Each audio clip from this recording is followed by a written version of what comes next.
समाजातील सर्व घटकांच्या पाठीशी आपलं सरकार. देवेंद्र फडणवीस उपमुख्यमंत्री. 6.5 लाख कुटुंबाचं चित्र बदलणार आहे. त्यांच्यापर्यंत रोजगार आणि अधिकारिता पोहोचणार आहे.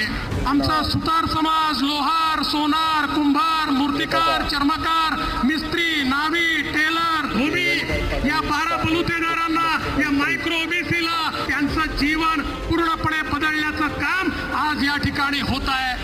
आणि टेक्सटाईल पार्क ही तर अशी संकल्पना आहे की आमच्या अमरावतीला जगाच्या नकाशावर आणण्याचं काम मित्रा टेक्सटाईल पार्कमुळे होणार आहे. ज्या एका पार्कमुळे जवळजवळ 3 लाख लोकांना रोजगार हा त्या ठिकाणी मिळणार आहे. समाजाच्या सर्व घटकांच्या पाठीशी आपलं सरकार उभं आहे.